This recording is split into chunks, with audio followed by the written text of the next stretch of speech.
Hello, and welcome back to Restly. Thank you for joining us tonight. Here at Restly, we believe the best way to quiet a busy mind isn't through emptiness, but through gentle fascination. Tonight, we will examine the moon, our Earth's closest celestial companion and only natural satellite. This giant rock in the sky governs our oceans, lights our night, and holds secrets about the earliest days of our solar system. And tonight, we'll wander through 100 fascinating truths about them. If you enjoy these gentle journeys, consider liking and subscribing, or share some thoughts in the comments. It helps others find their way here too, one sleepy soul at a time. But for now, you don't need to do anything at all. Just let your shoulders soften.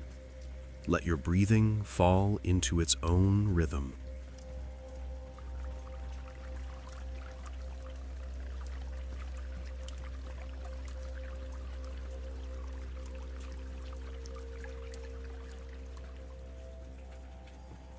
Our lunar journey begins at the very start of the moon's existence, focusing on the most widely accepted scientific explanation for its formation, the giant impact theory, a massive, violent event that occurred approximately 4.5 billion years ago, not long after the Earth itself was formed.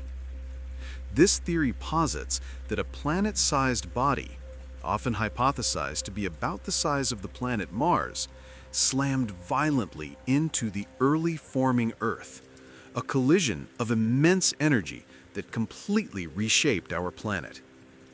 The hypothetical impacting body is sometimes named Theia, after the Greek Titan who was the mother of Selene, the goddess of the moon, a fitting mythological origin for such a catastrophic event. This colossal impact generated enough heat and force to melt and vaporize a massive cloud of rock and metal from both the young Earth and the impacting object, flinging this molten debris into orbit around our planet. The debris ejected from this collision, which consisted mostly of the Earth's outer layers and mantle material, then slowly coalesced in orbit, gradually clumping together due to gravity to form a single, massive body that eventually became our moon. Crucially, the chemical composition of the moon's rocks, brought back by the Apollo missions, shows remarkable similarity to the composition of Earth's mantle, providing strong evidence that the moon was once literally a part of our planet, a piece of Earth ejected into space. This theory also explains two other key features. First, the moon has a much smaller core relative to its overall size than Earth does, because the iron core of the impacting body is thought to have merged with Earth's own dense core during the collision. Second, the impact would have added a significant amount of rotational energy to the Earth-Moon system, helping to set the combined bodies into their current orbital and rotational paths. When the moon first formed from this hot debris cloud, its entire surface was covered with a deep, global ocean of liquid rock, or magma, an intensely energetic and molten environment that slowly cooled over tens of millions of years. This process of cooling and differentiation, similar to how Earth formed its layers, caused the heavier iron to sink to form the small core, while lighter minerals floated to the surface to create the moon's initial crust. The age of the oldest lunar rocks collected by astronauts indicates that the moon solidified and fully formed around 60 million years after the birth of the solar system, making it a very early celestial neighbor. The moon is our planet's singular natural satellite, orbiting Earth at a constant pace and holding an essential influence over our planet that ensures stability and rhythm.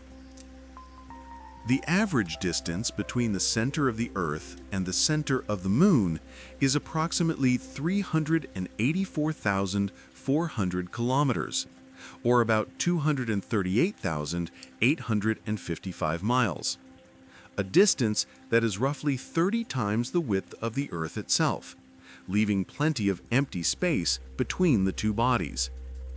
The Moon and Earth are engaged in a powerful gravitational dance, and the Moon's strong gravitational pull is the primary driver of the ocean tides on Earth, gently pulling the massive bodies of water outward as it passes overhead, creating the predictable high and low tides along our coastlines. The Moon completes one full orbit around the Earth in a period of about 27.3 days, a sidereal month. But due to the Earth's own movement around the Sun, the Moon takes about 29.5 days to cycle through all its phases, from new moon to full moon and back again, which is known as a synodic month.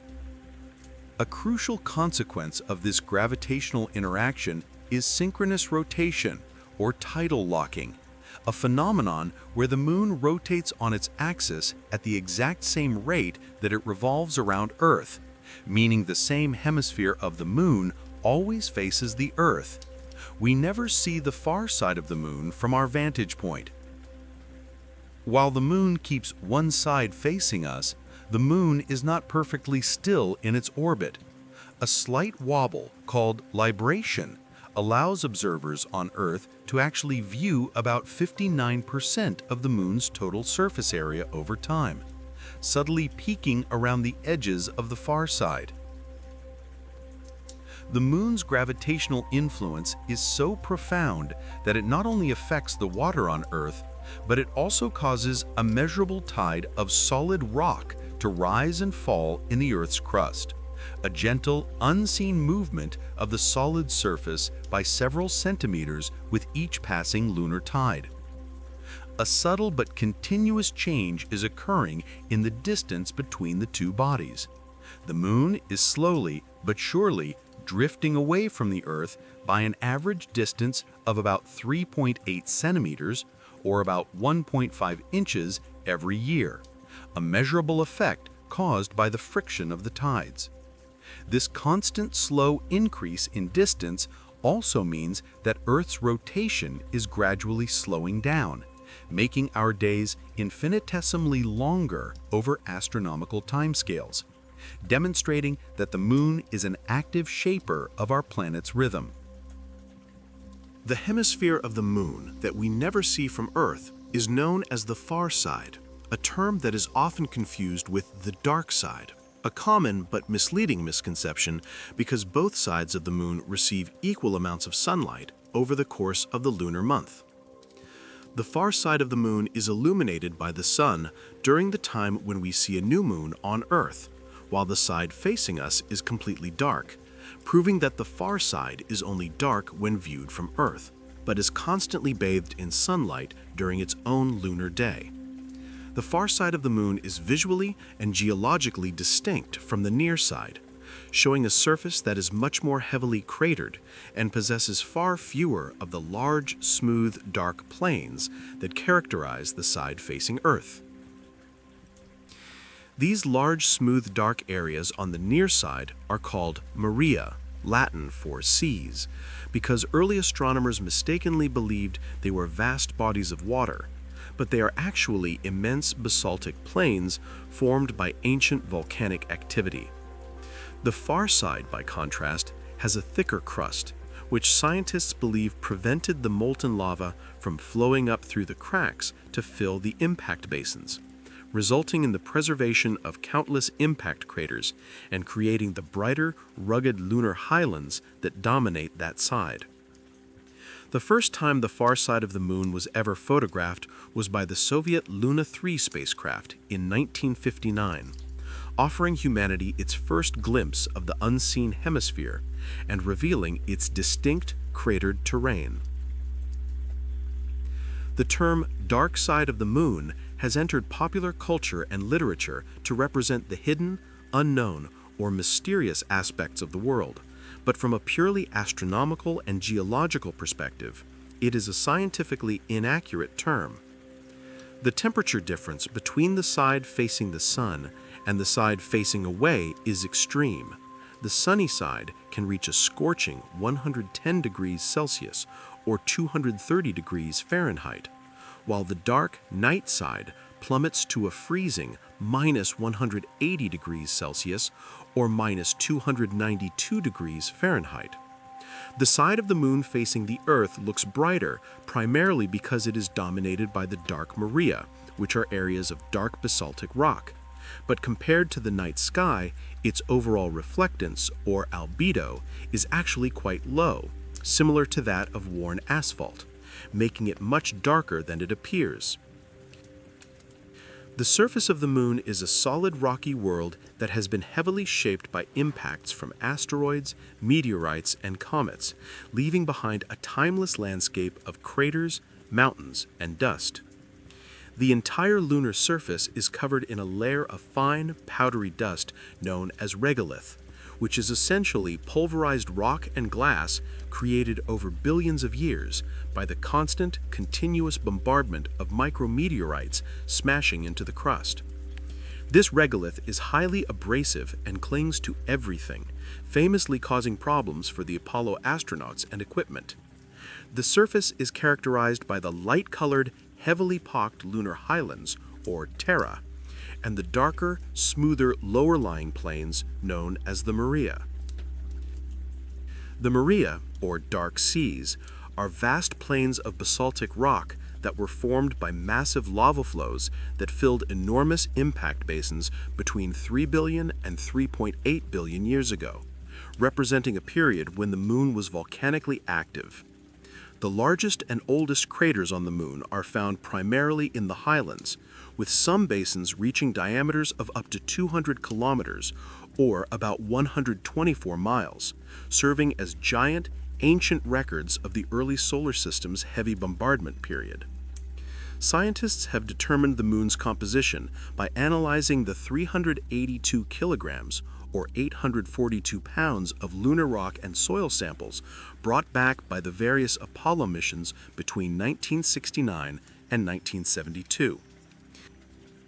The primary elements found in lunar rocks include oxygen, making up about 45% of the weight, and silicon, accounting for roughly 21%, along with significant amounts of iron, magnesium, aluminum, and calcium, indicating a composition similar to Earth's mantle, but with fewer volatile elements. There is no weather or wind on the moon because it has virtually no atmosphere. Instead, it has a very thin, tenuous layer of gas known as an exosphere, which is not breathable and cannot support life as we know it, making the surface environment permanently exposed to the vacuum of space. The lack of atmosphere also means that the sky above the moon's surface always appears pitch black, even during the day, since there is no air to scatter the sunlight. Despite the moon's arid, airless surface, one of the most exciting recent discoveries is the definitive confirmation of water ice existing in shadowed, extremely cold regions, primarily located near the lunar poles. This water ice is trapped within the deep recesses of impact craters in the moon's permanently shadowed regions, areas at the north and south poles where the sun's light never reaches the crater floor, allowing the water to remain frozen and preserved for billions of years. The presence of water ice is considered a critical resource for future human exploration and colonization, as it could potentially be harvested and converted into drinkable water, breathable oxygen, and rocket fuel, or liquid hydrogen and liquid oxygen, through a process called electrolysis, dramatically reducing the cost of sustained lunar bases. Evidence suggests that the water on the moon likely came from various sources, including being deposited by comets and water-bearing asteroids that crashed into the surface over geological time, and possibly through chemical reactions between solar wind protons and oxygen-rich minerals in the lunar soil. Although the water is present, It is often found in low concentrations, mixed in with the lunar soil or frozen as tiny ice crystals within the regolith, making the extraction process technically challenging, but entirely possible with advanced engineering. The moon is not entirely dry in other regions. Trace amounts of water molecules have been detected in various other locations across the lunar surface, suggesting that water may be more pervasive, though still extremely tenuous, than previously thought. The lunar soil, or regolith, is also rich in elements that could be valuable for future industry, including silicon for solar panels and microelectronics, and titanium for structural materials, positioning the moon as a potential industrial hub. The moon also contains traces of helium-3, a rare isotope that is extremely scarce on Earth, but is believed to be deposited on the lunar surface by the solar wind, offering a potential clean source of fuel for future nuclear fusion power plants on Earth, although this technology is still in development. The presence of these resources transforms the moon from a mere scientific curiosity into a potential stepping stone for deep space exploration and a strategic asset for future human development. The moon is a massive celestial body, and its size relative to Earth is unusual within our solar system, making the Earth-Moon system often referred to as a double planet. The moon's radius is approximately 1,080 miles, or 1,740 kilometers, meaning it is less than a third of the width of Earth, but it is still the fifth largest moon in the entire solar system. If you were to compare the sizes, and if the Earth were the size of a nickel, the moon would be about the size of a coffee bean, illustrating the scale difference. The moon's gravity is significantly weaker than Earth's. The surface gravity on the moon is only about 1/6 of Earth's gravity, meaning an object on the moon would weigh about 6 times less than it does on Earth, a fact that allowed the Apollo astronauts to perform their famous low-gravity leaps and bounds. This low gravity is also why the moon was unable to retain any early thicker atmosphere it may have once possessed, as the light gas molecules simply escaped into space over time. The moon is the second highest gravity moon in the entire solar system, surpassed only by Jupiter's massive moon Io, which is slightly more massive.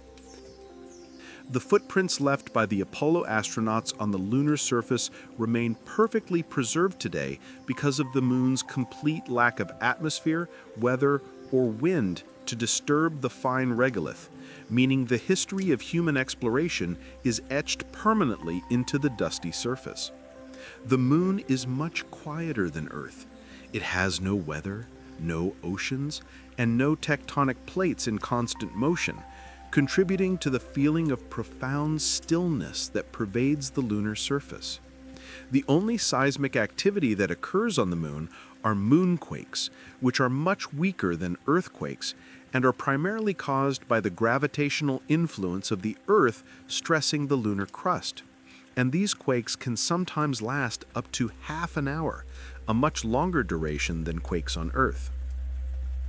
The familiar cycle of the moon's phases is a direct result of the continuous changing geometry between the moon, the Earth, and the sun, a predictable celestial clock that governs the monthly appearance of our satellite.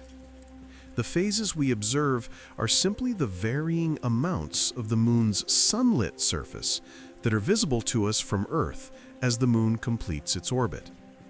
When the Earth is positioned directly between the sun and the moon, the side of the moon facing Earth is fully illuminated by the sun, and we observe the full moon.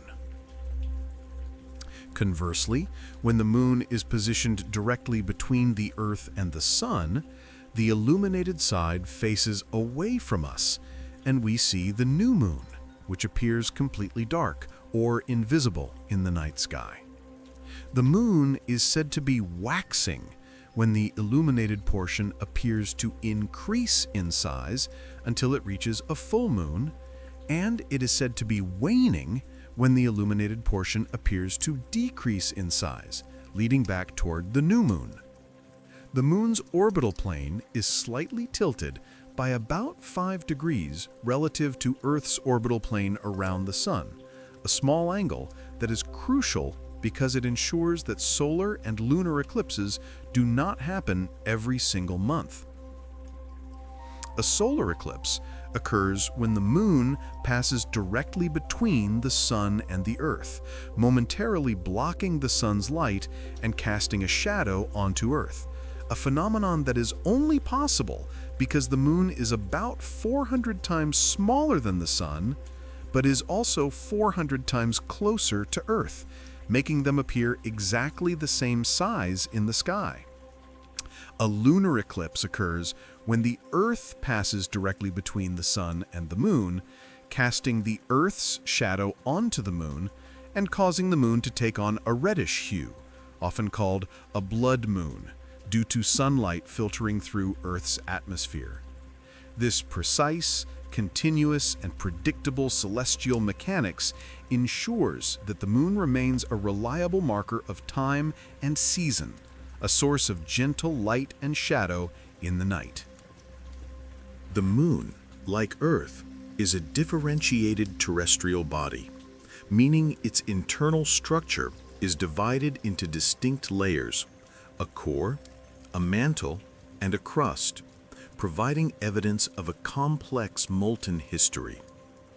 The moon's core is proportionally smaller than the cores of other rocky planets, which is consistent with the giant impact theory that stripped away much of the dense, heavy material during the moon's formation. The inner structure consists of a solid, iron-rich inner core that has a small radius, which is surrounded by a layer of liquid iron, and this is then enclosed by a partially molten layer. This small core, combined with the lack of active convection, is the reason the moon only has a minuscule and weak magnetic field compared to Earth's powerful magnetosphere, which is not strong enough to protect it from the solar wind. Surrounding the core is the lunar mantle, a thick layer made of dense rocky silicates, which accounts for the vast majority of the moon's mass. The outer layer is the lunar crust, which is significantly thicker on the far side of the moon than it is on the near side, explaining the difference in surface features. The smooth, dark maria on the near side are geological evidence of a period of lunar volcanism that occurred between roughly 1.2 billion and 4.2 billion years ago, where molten material from the hot mantle rose to the surface through cracks in the thinner crust. These lava flows flooded massive older impact basins, and as the lava cooled, it formed the dark, dense basaltic rock that we see as the seas today, a process that has long since ceased.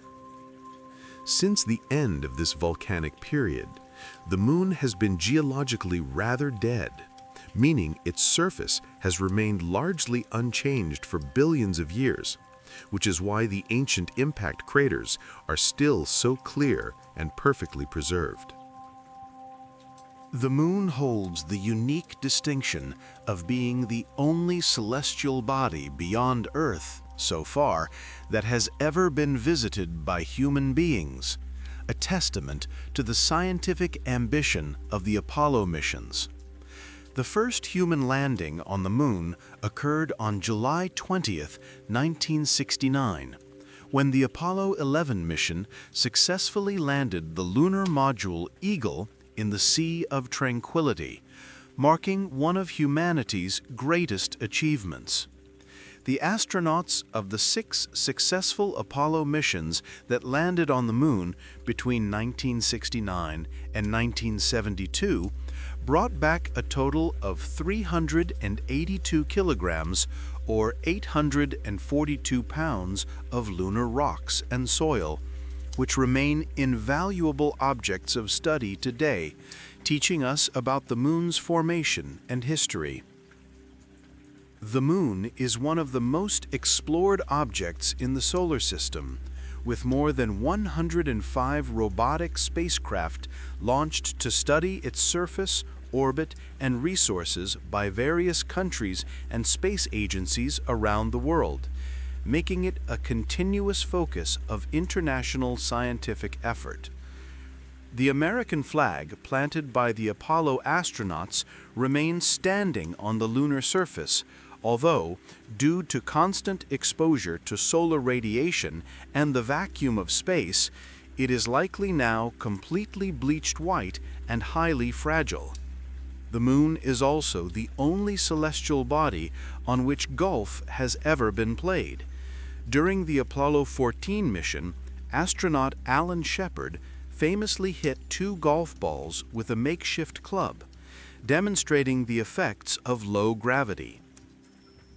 The objects and equipment left behind by the Apollo missions, including the lower stages of the lunar modules, rovers, and scientific instruments, are considered historic artifacts and remain undisturbed on the lunar surface, forming a unique, silent museum of early space exploration.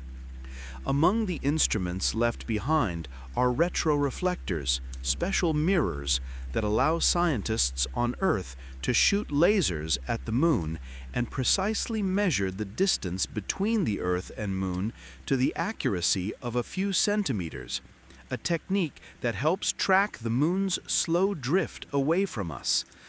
This legacy of exploration demonstrates the peaceful, shared human endeavor to understand the cosmos, etching our first steps onto the dust of our silent companion.